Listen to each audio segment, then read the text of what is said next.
Salette, c'est notre Benjamin de la famille. Salette, tu as vécu un certain moment d'une grande maturité. Est-ce que tu pourrais partager avec la famille le parcours que tu as eu? Tu nous racontes un petit peu les moments très intéressants, très forts que tu as vécu.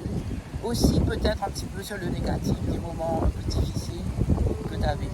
Écoute-moi. Et puis les leçons que tu as tirées et finalement ce que tu te dirais si tu étais 50 ans plus jeune. Tu reviens et tu dis Salette, voilà ce que j'ai appris et j'aimerais bien que tu saches certaines choses. Qu'est-ce que tu dirais? Je sais que c'est beaucoup de questions. C'est ce que je devais répondre. Okay. Beaucoup de questions. J'écoute, je me tais. Tu te tais et les réponses vont être aussi oui. nombreuses. Hein. Alors d'abord, moi, dès que je suis née, je sais que dès que je pouvais comprendre, que j'avais conscience que c'était la vie, ben pour moi, c'était un rêve. Je rêvais d'être chanteuse, je rêvais d'être actrice, je rêvais de tout ce qui s'ouvrait sur le monde.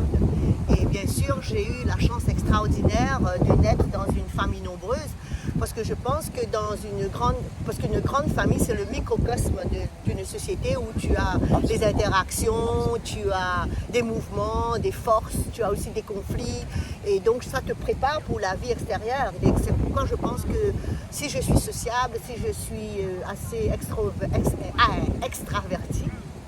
extravertie, c'est parce que j'ai beaucoup de frères et de sœurs, et comme je suis parmi les derniers, donc j'ai la chance d'avoir les grands comme modèle.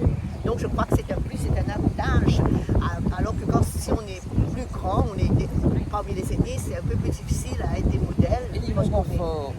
Les moments forts, ben, c'est les réunions de famille tout le temps, les discussions, les bagarres, les réunions de famille, parce que comme on est nombreux, on est éparpillés. Donc quand il y a quelqu'un qui vient de l'étranger. Est-ce qu'il y aurait une réunion de famille en particulier qui t'a marqué?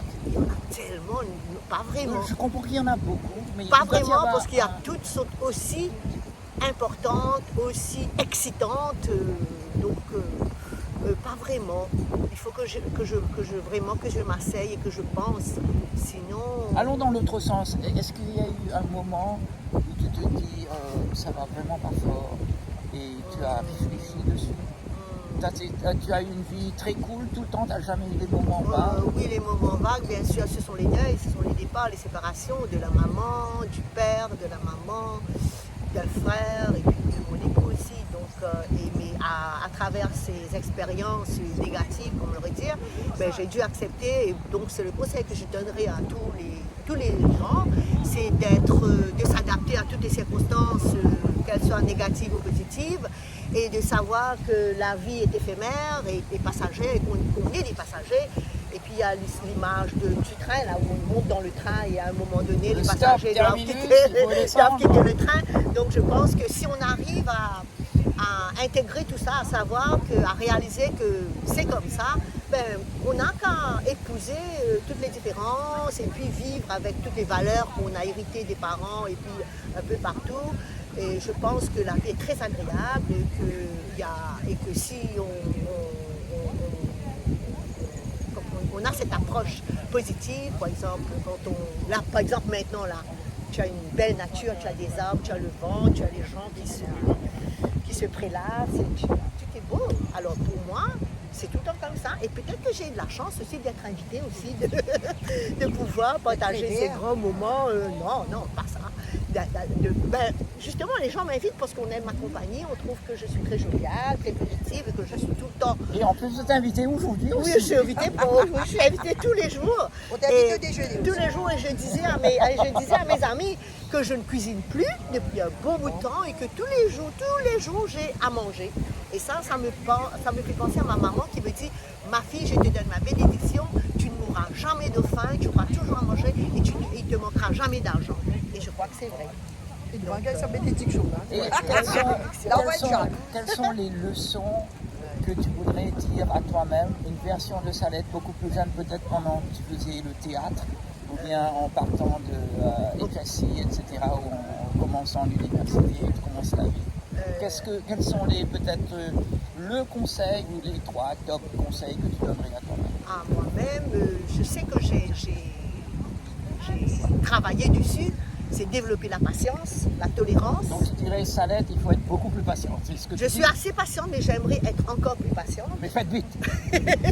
plus tolérante. Je sais aussi que j'essaie de cultiver cette grande qualité très rare, surtout quand on est entouré de beaucoup de gens, de la famille où les opinions sont très divergentes et que je dois arriver à quand même comment je dis, à les, disons que à mettre tout ça ensemble, Perspective. toutes les perspectives. Et ben justement, je crois que j'ai dit, hein, c'est aussi, j'ai parlé de tolérance, de patience, d'adaptation aux circonstances. Et aussi, très important, c'est la joie de vivre. Ça, je crois que c'est le plus Mais tu important. dirais à la petite, il faut avoir plus de joie de vivre. La petite Salette, tu vas lui dire, et plus de joie de vivre ou tu l'avais déjà? Je l'avais déjà. Mais pourquoi il faut lui rappeler?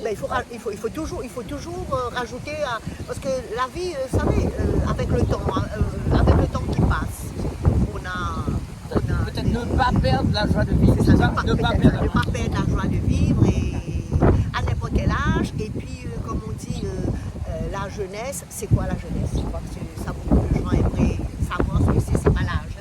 Parce que l'âge, ça veut rien dire, parce que, comme on dit, tout le monde dit age is not enough. Age is just enough. Alors moi, je crois que c'est ce qu'il y a dans la tête, ce qu'il y a dans le cœur, et puis c'est le désir de bien vivre, de semer la joie, surtout de partager, et d'être généreux aussi. Hein. Salette, je voudrais continuer cette conversation avec toi. Malheureusement, on a s'arrêter ici. Tu vois, je t'ai dit que les réponses allaient être nombreuses, aussi Très bien. nombreuses que les Merci questions. Salette, merci beaucoup. Merci.